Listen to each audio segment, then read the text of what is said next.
You're now listening to the Boys in the Booth podcast with your hosts, Harper Cody, Chad Melbourne, and Casey Abrams. New episodes every Monday on Spotify and Apple Podcasts. Good evening and welcome to episode 131 of the Boys in the Booth podcast, coming off the Canada Day weekend. Happy 4th of July to all of our American friends. Cody, Melbourne, and Abrams joining you once again this week. Guys, how we doing? Really good, Harp. Coming off a great weekend, Canada Day weekend, long weekend. How can you complain about that? I will, however, be taking the rest of the summer to catch up on sleeping for this weekend, and that's the life of being 25. There you go. Guys, little embarrassing moment from this weekend here. Paige is back, by the way, so that's good. She's back from Europe. But embarrassing moment for me on Canada Day. I was just watching a movie at like 9:30 or whatever when the fireworks went off downtown. So you can see the CN Tower and everything from my place, but didn't even know they went off. I checked Instagram and I saw a post. It was like 18 minutes ago, and it was just somebody filming the fireworks, and I was like, holy, I'm old. I don't even care about fireworks anymore. Like, what's going on? Also, a couple things before we get into this episode. I want to say thank you to everybody who's been just hounding our YouTube channel. It's been incredible, guys. Like these last couple weeks here, a couple videos on our YouTube have really taken off, and I hope this one does the same, if you're listening or watching on YouTube. But our previous episode, 129, our ideal offseason for the Maple Leafs with myself and guest John Kiriakou, that's at 1.1K views right now, over 1,000. So thank you for that. And then our most recent episode, what was it? The 2022 NHL mock draft. We did the top 10. That's at 800 views right now. So thank you guys for watching that. And hopefully this YouTube train just continues to soar. Yeah, well said. Absolutely. And guys, great weekend. We had one of the best events in Brockville this summer come back for the first time in a few years, and that is the Thousand Islands Regatta. So Blockhouse Island was packed all weekend long. Case, I'm with you, brother. I'm trying to catch up on sleep every week, it seems like, because I was there all 3 days, and for the races and the bands and everything, and some drinking involved and all that. It was a good time. And again, thank you to you, our wonderful listeners, for the viewership and the following these last few weeks. So thank you for that. And now, boys, the off-season craziness is underway. We've seen some coaching hires. We've seen a couple of big deals here and there. And we've got the NHL draft, of course, coming up later this week. If you haven't yet, go and listen to our mock top 10 episode where we go through, who we think is going to get selected by those teams selecting in the first top 10. So round one of the draft is Thursday night in Montreal at the Bell Center, and then free agency, which we're going to focus on in this episode, that starts on July 13th. So a bit of a different schedule this year. Usually we have the draft in late June, and then free agency starts on Canada Day. But this year it's a little bit different. That's going to start next week on the 13th. And so what we've done is we've identified 6 big name unrestricted free agents. So we're going to go through all 6 and where we think they will land starting July 13th or after. So again, 6 big name UFAs that we're going to talk about where we think they could land, and maybe some projections on what those contracts could look like as well. So, guys, let's get into a big fish to start, and that is Johnny Gaudreau. What a bounce-back season for him, over 100 points with the Calgary Flames. Disappointing finish in the postseason, obviously.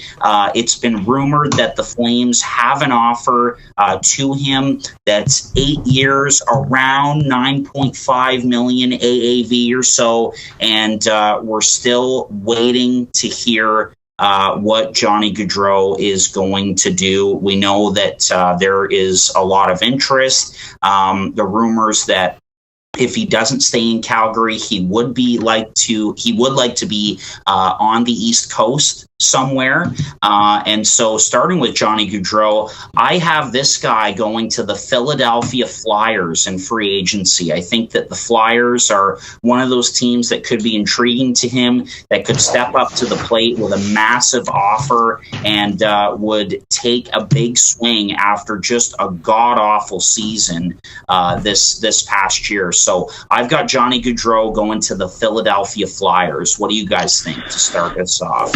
Now, obviously, this is one I've heard a lot. He's from Salem, New Jersey, which is like an hour down the road from Philadelphia, and it's kind of known as his hometown team. But the more things go on here in Philadelphia, the less likely I think it is.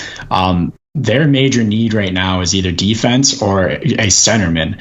And if I'm Johnny Gaudreau and I'm looking at this team and looking at their major holes, I don't want to be added on as a scoring winger without a centerman to play with and without a defenseman to back me up. Plus, the addition of John Tortorella, I don't really see the big fish going to Philadelphia anymore. Those are my two big reasons I don't see him in Philadelphia, although the narrative is certainly there, and that's been a lot of the chatter in the last little while. Like, it wouldn't shock me, but personally, I don't have him going to Philadelphia. What do you think, Chad? Philadelphia for me doesn't make sense because I think this is going to be a life decision for him. And I think if you want a good life in the NHL, you want to go to a contender. And Philadelphia is just nowhere close. Like, they had an abysmal season this year. Adding Tortorella at this point, I don't think it makes sense. Goaltending is shaky. What the hell's going on their blue line? Lost Claude Giroux up front. Like, they have to restock the cupboards. I think it makes zero sense to Philadelphia. I get the narrative.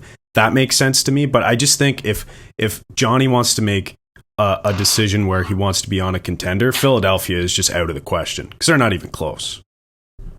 Hope you're going to back that up at all, after we tear you down?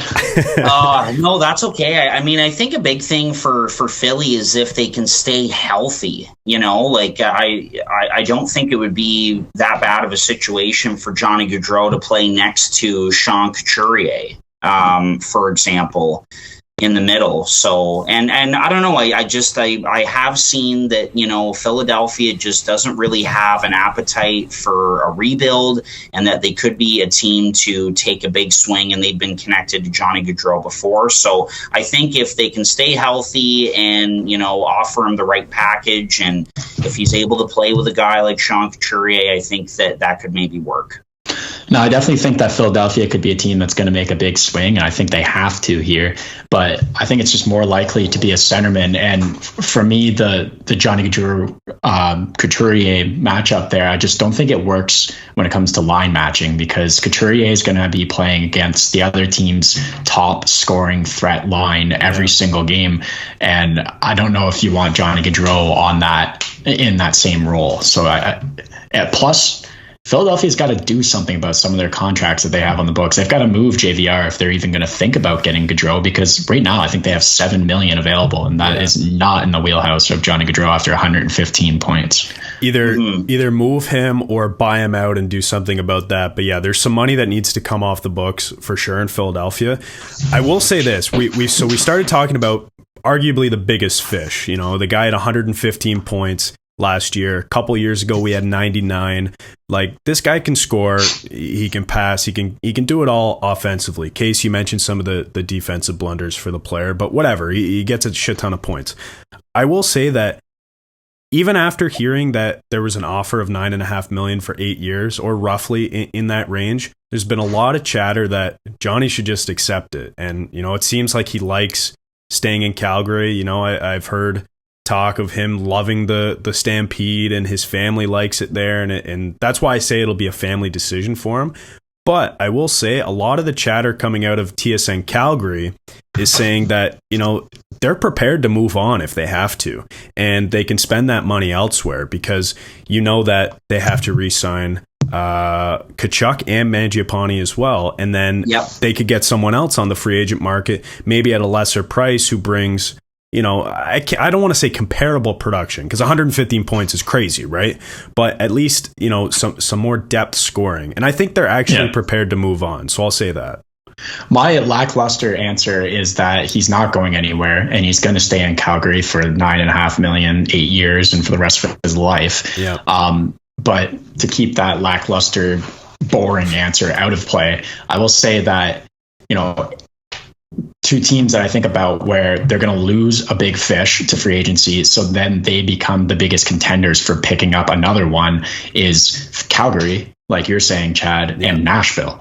And I see if Nashville loses Philip Forsberg, and after picking up McDonough on the back end, now their top four is disgusting in Nashville again. It's like deja vu here.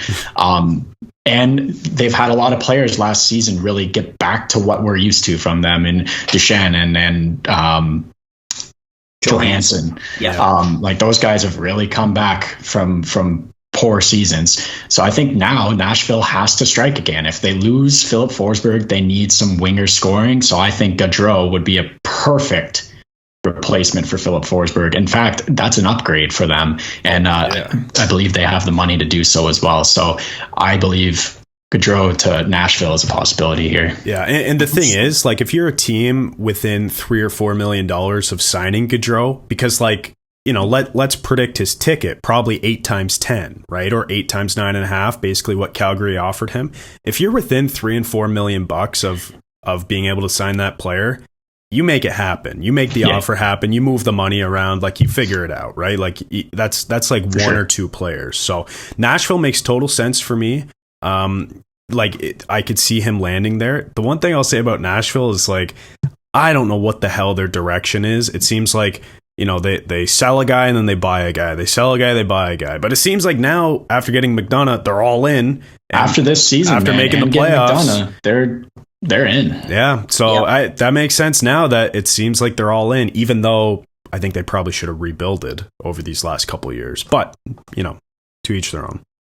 Yeah. I'll say, Case, I'll stick with the boring answer because I know that's your true answer. And I'll say I think he stays in Calgary. And I said this before when we talked about it. I think he just figure out the money there. I think maybe they get Mangiapane on a cheaper deal, bridge deal or something. They figure it out with Tkachuk. They bring the guys together and say, hey, listen, do you want to stay here? Let's get it done. We know Tree Living is kind of an old school GM. I think that's how it works. I think they get it done. Yeah, I mean, they haven't been a team in the past to let big fish go. Giordano, I guess, would be the argument there, but their arm was a little tied there. And after that, I can't really think of anyone, TJ Brody, but even that isn't as big of a fish. But in the past, the only guys I can think about walking are like a Camilleri, who was only there for a handful of seasons. So they're definitely an old school organization, and they always try to get it done with their guys, or they make a trade. I would be a terrible Devils fan if I didn't mention that any scoring winger available is going to be tied to New Jersey right now. So Plus, annoying. he is literally from the state.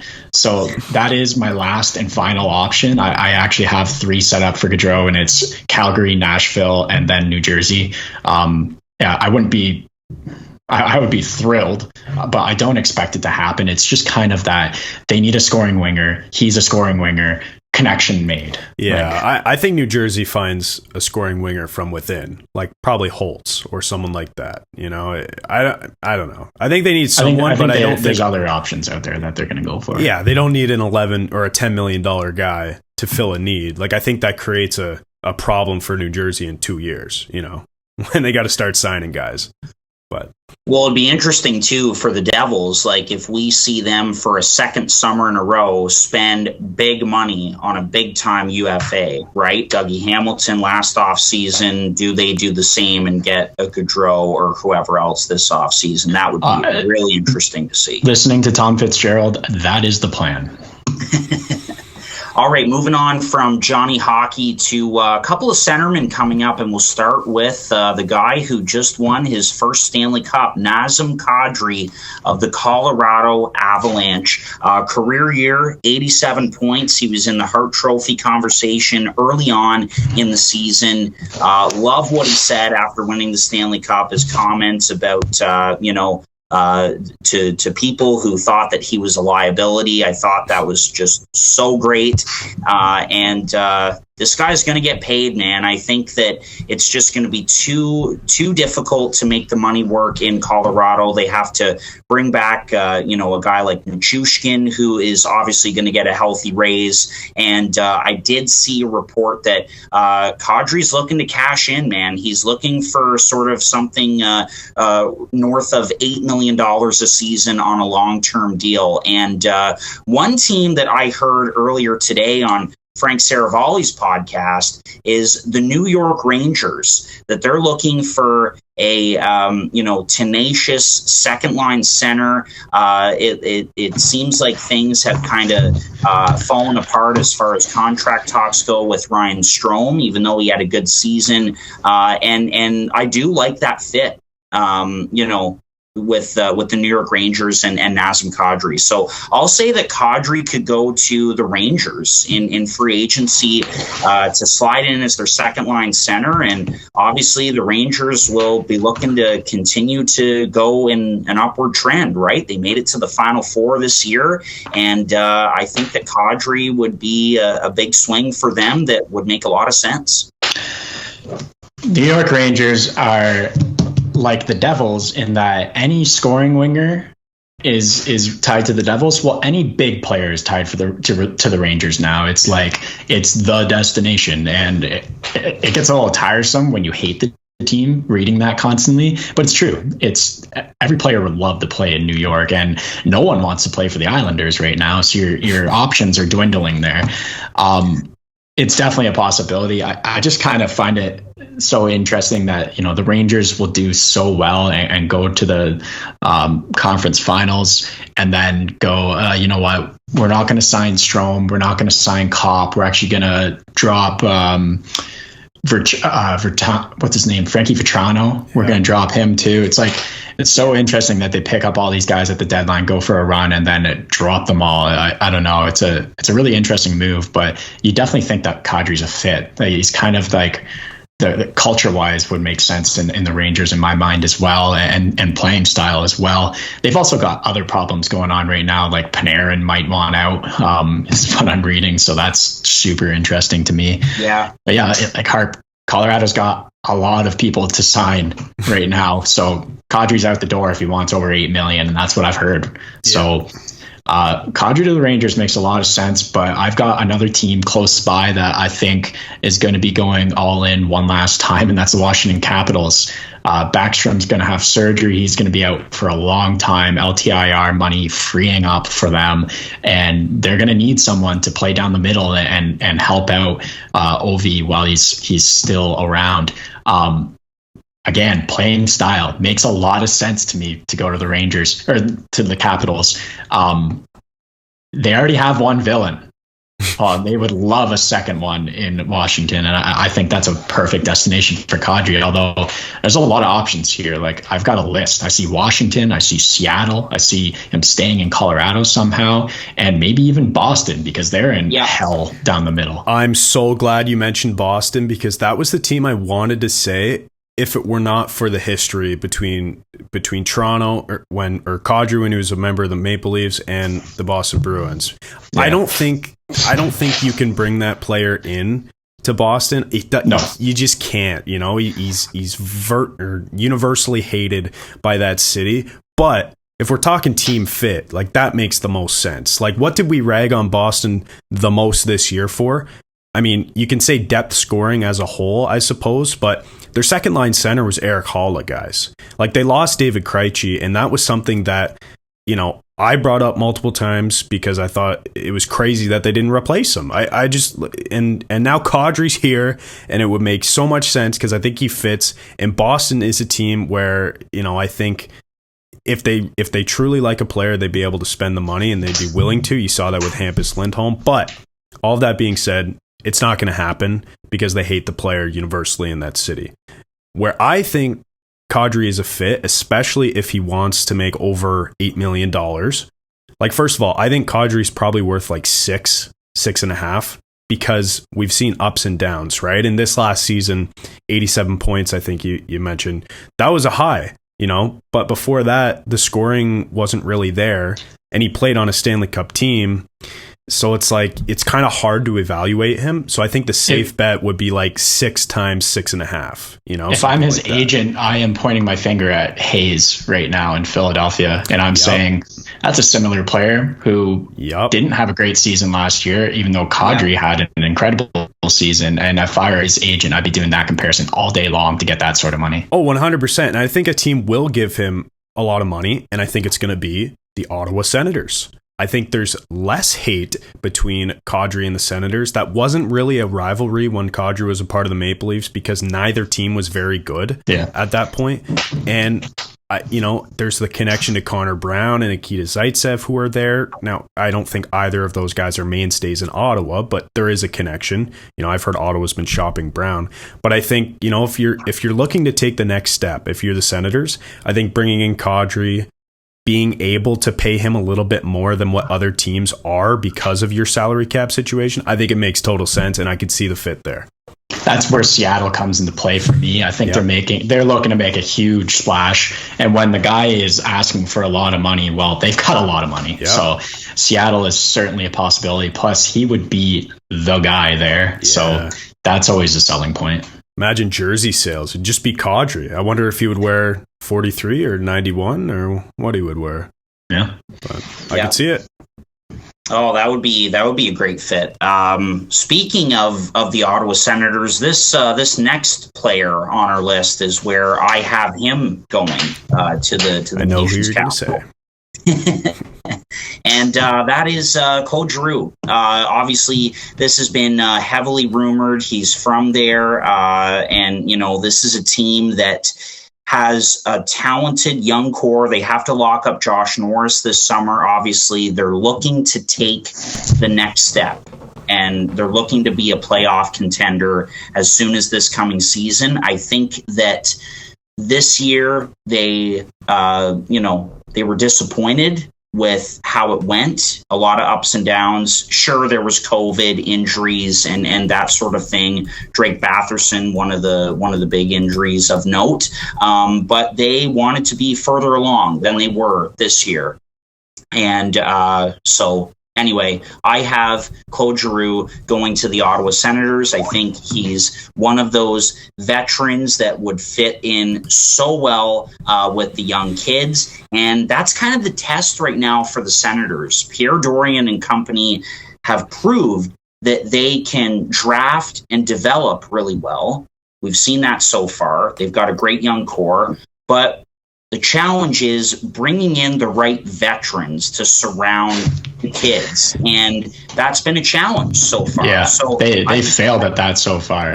Oh yeah, exactly. So I think that Giroux would be a nice fit. There's obviously the hometown connection there. I think it would be really nice. I think it would sell more tickets, and I love the fit. So I'll go with the layup here and take Claude Giroux to the Ottawa Senators. I like Harper's board so far. I think he's going to say Burakovsky's going to Stockholm next because the connection there. Yeah. No, Harper, it's on my list. It's the third option for me, but mostly because I really don't know where Giroux's mindset lies. I don't think he's a cup chasing player. I don't think he's going to bounce around a ton to try to pick up a championship. So I think Ottawa is likely, if you're thinking that mentality, because of the hometown connection. Plus, it's like the perfect fit. They need a top 6 forward and a defenseman. So if they could get Giroux, they're already taking care of one of those, and a veteran player right there. Your A's and C's don't all have to be 20-year-olds. It'll be perfect fit. So definitely a possibility. I think that the same need is in Minnesota right now, and I think that could be an option for them. In Giroux, he would fill out their center core and hopefully replace some scoring of Kevin Fiala. Plus, without Mikko Koivu, there is that lack of dressing room. The presence. The present. Yeah. Yep. It's way too far from Christmas to be talking about that. The other one, the last option I have for Giroux, and it's only because I've heard a lot of chatter about this, is going to Edmonton. I think that's another great fit for him. He'd be a 3C there, I would assume, and there's some defense and some scoring for Edmonton, and a kind of like that thing they need to push them over the edge, other than a goalie for next year's Stanley Cup push. Yeah, well, Edmonton's going to get Jack Campbell. Didn't you hear, Case? That's going to be his landing spot.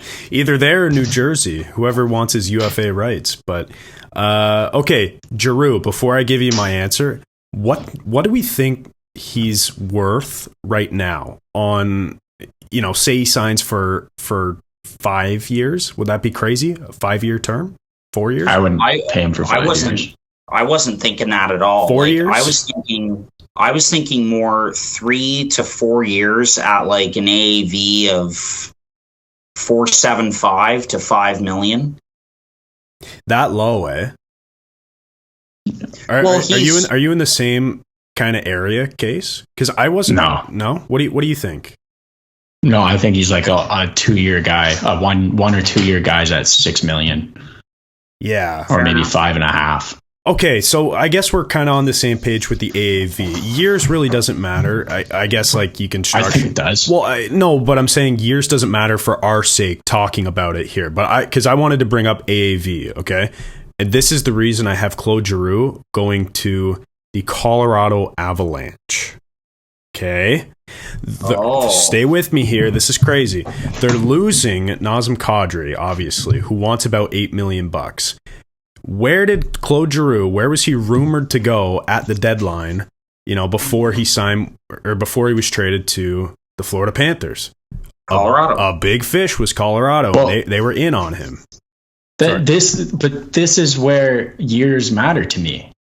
Like I could see the longer years if he's going to Ottawa. I can't see more than a year or two if he's going to Colorado. They got to pay McKinnon in a year. They got to pay Owen Byram in a year. But listen, that wasn't my argument, Case. I wasn't saying sign him for 7 years at $2 million or something. I was just seeing where you guys were at for a typical contract. Right, but years are out of the question. Matters if he's going to Colorado.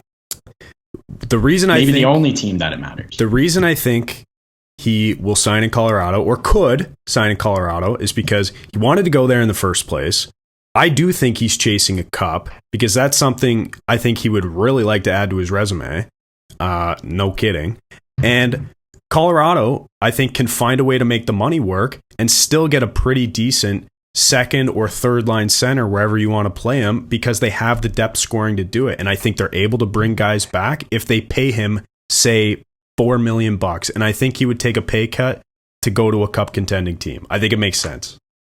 Yeah, it would have to be 1 year, $4 million to me, because anything longer, they get into some trouble. They've got to bring back Lehkonen, who is huge for them. They've got to bring back Nichushkin, who is after Makar and McKinnon, their third best player on their team in the playoffs. Yeah, they've got to bring back him, and how much money is he going to ask for? And if you're bringing in Giroux to make this replacement, and you're paying him, enough money to keep him happy, like you're also taking a lot of hits here. You're losing Kadri, then you're losing, all of your depth. You're losing Kadri regardless. Burakovsky, regardless. Yeah. They've got to pay Burakovsky, and so there's a lot of people out the door there. I don't know. I can see why he'd want to go there. If he wants to win a cup, that's the best place to go. They just did it. They've got a Nashville or a Tampa Bay situation on their hands, but I don't see it working money wise unless he takes a major cut. And it looks like they're going to have to address their goaltending as well, right? Yeah, exactly. Yeah, I mean, we're going to talk about Kuemper, but I don't know, Colorado goaltending clearly isn't a massive need for them because they have Francouz already, who was proven to be pretty good, and they probably, if they can't keep Kuemper, like we'll talk about him, but they probably just get a tandem guy for Francouz because Kuemper was not good in the playoffs, and they still won the cup. Like, it did not matter. He was like a 900 goalie. Colorado's going to be the most interesting team to me in the offseason because I don't know what they're going to do to stay the number one contender. Yeah. Like there's a lot of pieces, a lot of important pieces that are going, and they have to pay. Like another one's Josh Manson. That guy was so good in the playoffs for them. He was a brick wall back there just running into bodies, and that's another guy that sounds like he's out the door because they're not going to be able to pay them. This is what happens when you win a cup is people want more. They just won you a cup. They're going to ask for money, and that's the case for Manson, for Nichushkin, Kadri, Burakovsky, Lehkonen. All of these guys want more money, and you got to pay your best player next year. Yeah. And like clearly he's going to make a lot, but for 1 year, you've still got McKinnon at under $7 million, you know, which is ridiculous. But this is the last thing I'll say about Giroux going to Colorado. I'm not saying it's likely. I'm saying I could see it happening because I think the player fit is there. He wants to play for a contender in my mind. I don't know the guy, but that's what I'm expecting. You know, that's why he went to Florida. He thought he could win with them. That's why he was interested in Colorado before. I see this as a Patrick Marleau to Toronto deal. And forgive me, that's the first contract that comes to mind. Patrick Marleau signed for 3 years at $6.25 million, roughly. I think it was 6.25. And everyone knew when he signed that the third year of that deal, it was going to be the worst thing ever for the team because they had to sign their big guys, right? But he insisted on that year to keep the AAV down because he was still worth it at that point for I guess the first year, arguably. I see Giroux doing the same thing where maybe it's 2 years. He says, okay, give me 2 years. I'll sign for 3.5. Because I think he just knows what kind of player he is now. I think he can accept maybe a third line role. Because listen, Colorado has their stars for cheap right now. Even Makar, the best defenseman in the NHL, doesn't get paid like the best defenseman in the NHL. That guy should be making $15 million for the next quadrillion years. But he doesn't. And I think they have to take advantage of that. They're able to give up some depth scoring if they can solidify some pieces and just play their stars. Like, I think, like, you might think it's crazy, but I think there's a legitimate fit there, especially because they know they're losing Kadri and they need a cheaper option to replace at 2 or 3C. I think there's going to be there's a fit there. You're right there, but I think that it's going to be a negative impact if they take on Giroux in the long run. Yeah, and in a cup run. Yeah, and then they give a pick, you know, to move his deal, like the Leafs did with Marleau. But you know, that's not ideal. When I say the long run, I mean in 2023. Yeah, maybe. All right, we've got 3 more big name UFAs to talk about here, fellas, and we're going to stay on the Colorado Avalanche theme here.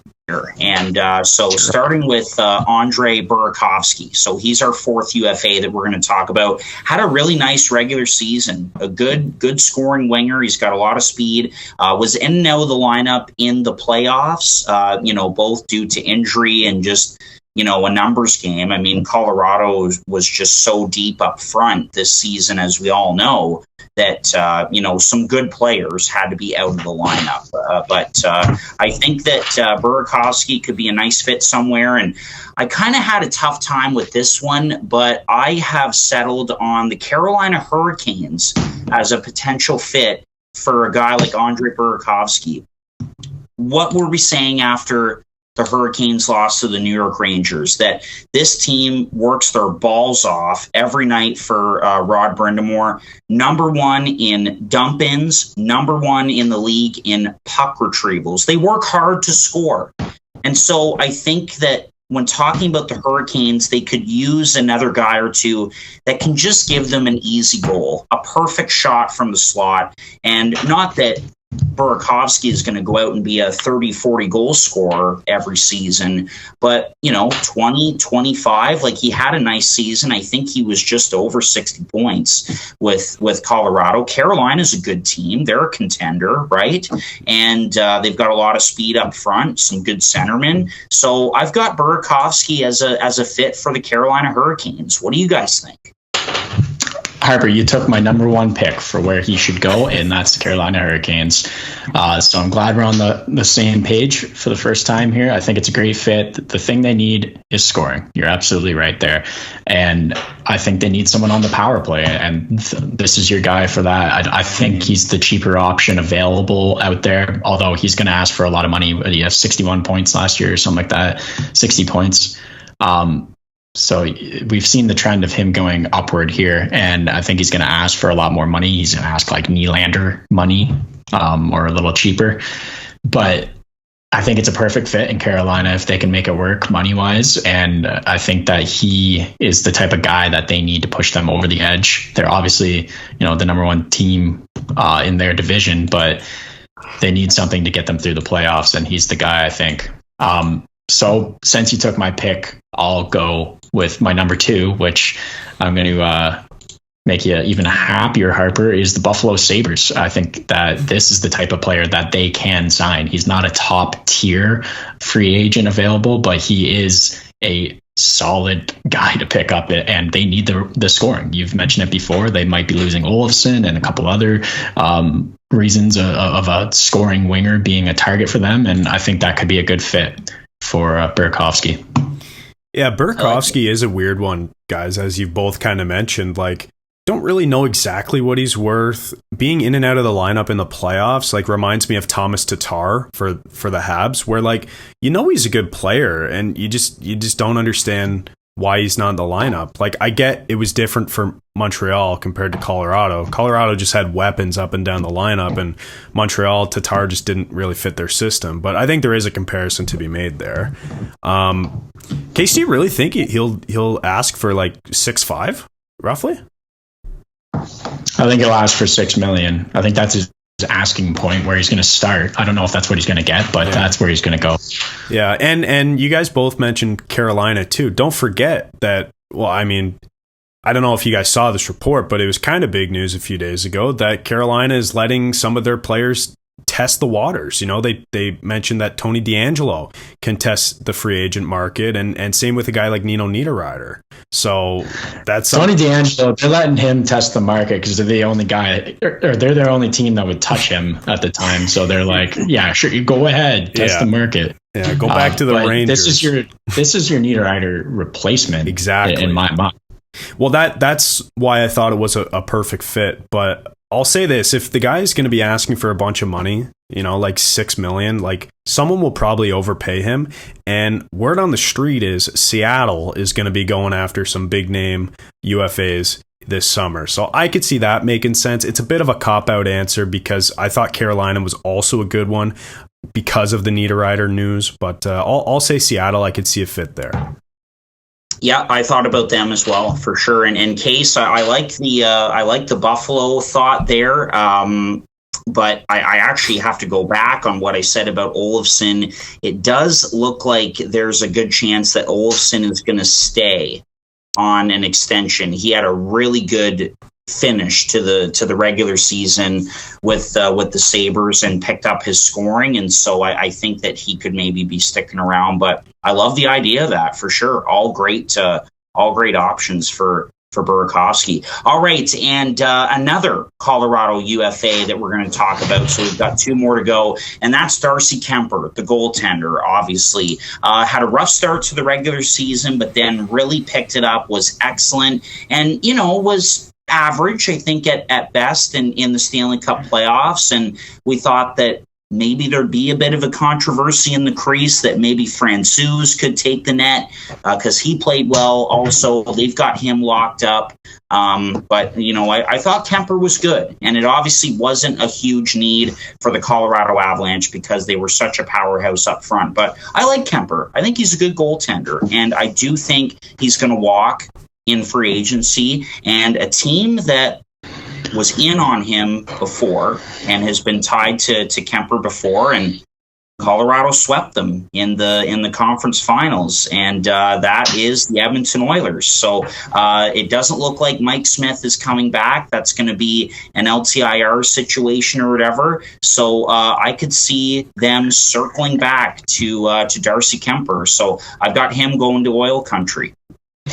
Yeah, that's actually my number one for him as well. It makes the most sense in my mind. That's their biggest need for sure. And then I saw Smith's not coming. So, and aren't they down 2 goalies now? So making a lot of sense here. So yeah, Edmonton's my number one as well, Harp. And I'd be remiss if I didn't talk about the other biggest buyer in the goalie market, and that's New Jersey Devils again. I've got to talk about it. That's what they're looking for, and they've been in on Jack Campbell and Kuemper so far. So I wouldn't be shocked. Plus, I think they have the money available right now. Both of these, well, mostly New Jersey, and Kemper's realizing that the market is hot right now for a goalie, so people will be spending big. It scares me as a Devils fan because I just hate paying goalies nowadays. They're so unpredictable, and you can't predict who's going to be good. What if he's the next Grubauer? Playing on the same team, switches teams, and then is a little bit of a dumpster fire. So it does scare me, but I think that's the other option for him. And I could see him getting a Grubauer-esque contract this offseason. Like something like do you guys know exactly what Grubauer makes? I think just south of $6 million or something like that. Maybe you could look that up, but I'm thinking about it. You guys mentioned Edmonton. 5.9. 5.9. 5.9. Yeah. So 5.9, I could see that. It was like when that contract was talked about, it was like, well, he's not Jacob Markstrom. He's a bit, he's not as good as Markstrom. So he got a bit less than Markstrom did. And I think that is kind of going to be how it works this summer. Someone's going to probably overpay him because that's what happens with goalies. They're up and down. We've established this, especially this season, that, he can't really bank on a goalie being good. Started the season pretty rough. By the end, I think he was top 5 in goals saved above expected and had a beautiful save percentage. In the playoffs, pretty much average. Same with, slightly worse than Pavel Francouz. So it's just weird, man. Someone's going to overpay him, and it's going to be a team with a lot of money who needs a goalie. I could see that being Edmonton. I could see that being New Jersey. And who knows? Right now it's Seattle. Or Seattle. But, I mean, they've got 2 guys who they already overpaid. I know. But if they need a goalie all of a sudden. Yeah. But if you're Edmonton, how much better does a tandem of Kuemper and Stuart Skinner look than Mike Smith, 41 years old, and Mikko Koskinen? That's what you had going into last season, and then this year would be so much better. I could see it making total sense, but I don't know, guys. Like, he's good for what, like 50 games, 45? Kuemper? Like, can he really be a bona fide starter and not just a 1A tandem guy? Like, that's what I'm not sold on, and I have the same concern with Jack Campbell. Like, I think health is always an issue. Same with like an Antti Ranta. We've seen that as well. Like, these are guys who can start like 50 games, 60 games. But I don't know if you're getting starter material for all of those games. So it just worries me a bit paying a goalie. But yeah, I'll say Edmonton because it makes the most sense. 3 for 3. Yeah. Awesome. I like it. Another name tied to New Jersey is Ville Husso case. So, someone's going to overpay him too. That one scares me even Someone's going to overpay him too. What is he? Is he the worst goalie in the league, or is he the best goalie in the league? He's been both at a time. Yeah. Okay. Yeah, that's. You know what I mean? I agree. That's statistically a scary one. Yeah. That's a scary one for sure. All right, and the last guy we're going to talk about, and man, like it was a wild year in the rumor mill for this player. Is he leaving Dallas? And then Dallas got really hot. They were playing really well. They get into the playoffs, and then it's looking like it's going to be an extension, and now not so sure. But John Klingberg is the last guy that we're going to talk about. Very good left shot defenseman. He puts up points. He's got a great shot from the point. Jeff Merrick always talks about Klingberg as one of those defensemen who shoots high from the point, and how he's been really successful doing that throughout his career so far. He's looking to get paid this summer, as all of these guys are that we've talked about. And one team that I've heard is tied to him a little bit, and I think it makes sense because they're looking for offense. They're looking to take a big swing. They've got lots of cap space. and that's the Seattle Kraken. We talked about Seattle before, so I think that Seattle and Klingberg is a real fit, and could maybe even overpay to get him to come to Seattle. Again, I think that's a bit of a tricky one because he's not getting any younger, but still a very good defenseman, and so I like the fit there, Klingberg and Seattle. Yeah, and I think it's an easy fit there for sure. I don't have too much else to say there. It's mostly they have money and they have needs. That's why they're an option for most of these players for us. And they're not trying to rebuild like other teams with needs and money. You know? Yeah. And that's where I'm actually going to go with Klingberg, is to a handful of teams, 3 teams that have both needs and, well, one team less so, but money for the other 2. And that's Columbus, LA, and Ottawa. They're all going to be shopping a defenseman. I think Klingberg could be a good fit for all of them, especially LA. They've got it covered on the right side, especially when Doughty comes back. They're looking for a left-handed defenseman. They're pretty weak on that side, other than like Mikey Anderson. So yeah, that's a big need for them, and they're making big splashes, and they are on the up and up here. Their young guys are really starting to bloom, and they've been picking up good players every offseason here. They just did one the other day, picking up Kevin Fiala. So I think that'd be a great option for Klingberg is LA, but Columbus is also in the need of defensemen. They've got 2 solid ones at the moment, so picking up a third would be nice. And Ottawa, same reason. They need a defenseman and they need that veteran presence. So another good fit for them. Case, all great points, but I have to correct you and Harper on the same thing. Klingberg shoots right, and so that he's a right-handed shot defenseman. Does he play on the left? I don't think so. I think he plays the right. That doesn't feel good. Yeah, well, but it's like, you know, a lot of guys do both, and maybe the power play is swap. Maybe that's what you're thinking about for a one-timer or something. But forget everything I said. He sucks. Don't even take him. But I chose one of the teams that you mentioned, and that was the Ottawa Senators. That's 2 players that I think could go to the Senators if they were to make a big splash this offseason. I think Klingberg makes total sense because who's going to be playing for the Ottawa Senators this season on the back end? On the left side, that's Jake Sanderson. How about playing him with a veteran guy to come in, you know, sign him maybe, you know, probably long term, because that's what he's going to be wanting. He's going to want 7 years. Try to get him at under $7 million because he's still a good defenseman, you know. Get him for in and around that range. Play him with Jake Sanderson. Let them grow together. And then all of a sudden, that top 4 in Ottawa isn't looking terrible. In fact, that top 6 in Ottawa isn't looking terrible. And you see them as a team who's on the up and up, taking that next step. So I could see Klingberg to Ottawa.